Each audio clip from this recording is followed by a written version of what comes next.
మస్జిద్ కొత్త మస్జిద్ ఓపెనింగ్ చేశారు. అట్లనే చాలామందికి భోజనంలకు 70 గజాల స్థలం ఇచ్చిండ్రు. ఆ కార్యక్రమానికి టైం మీద వచ్చేది లేట్ అయింది. మరి మీ అందరికీ తెలుసు తాండూరులోనే పుట్టి పెరగడం చదువుకోవడం అంతా ఇక్కడనే జరిగింది.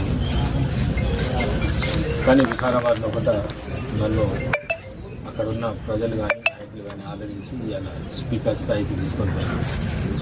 మరి ముందు వాళ్ళను తర్వాత మిమ్మల్ని తాండూరులను చూసే బాధ్యత నా మీద ఉన్నది కాబట్టి తప్పకుండా ఇప్పుడు ముజీబ్ అడిగింది ఏదైతే ఉందో ఆ 10 ఎకరాల భూమి లోకల్ ఎమ్మెల్యేలు కన్సల్ట్ చేసి తప్పకుండా ముఖ్యమంత్రి దృష్టికి తీసుకుపోయి అది శాంక్షన్ చేసే విధంగా ప్రయత్నం చేస్తానని చెప్పేసి తెలియజేస్తూ, రోడ్డు ప్రాబ్లం అయితే నాకు తెలుసు ముందటి నుంచి. నాకు రోడ్ ఆల్రెడీ శాంక్షన్ చేయించిన నేను, కానీ ఆ చేయించినాక టెండర్లు అయిన తర్వాత కాంట్రాక్టర్ ఇన్ టైంలో కూడా చేసే పరిస్థితుల్లో కనబడకపోతే అతను ఇమీడియట్గా ఆయనను టర్మినేట్ చేయించేసి మళ్ళీ కొత్త టెండర్ కాల్ఫర్ చేసినాము. అతి తొందరలో ఈ హైదరాబాద్ తాండూరు రోడ్ ఏదైతే ఉందో ఆ రోడ్ను తొందరగా దాన్ని కొత్త రోడ్డు వేయడం జరుగుతుంది. అట్లనే మీకు ఇంకో శుభవార్త ఉంది.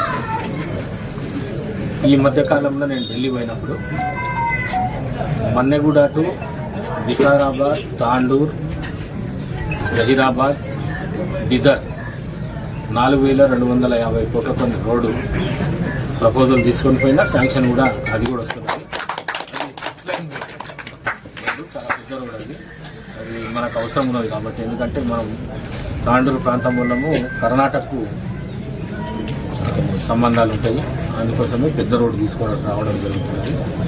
సాధ్యమైనంత వరకు లోకల్ ఎమ్మెల్యే మనోహర్ రెడ్డి గారిని తీసుకొని తాండూరు ప్రాంతంలో కూడా తప్పకుండా అభివృద్ధి ఎక్కడెక్కడ అవసరం ఉన్నదో అక్కడక్కడ చేసుకుంటూ అవుతాం. కానీ మెల్లగా చేస్తాం. ఎందుకంటే ఇంతకుముందు 10 సంవత్సరాలు చేసిన ప్రభుత్వం ఏదైతే ఉన్నదో ఈ రాష్ట్రాన్ని ఆర్థిక సంక్షోభంలోకి తీసుకొని పోయింది.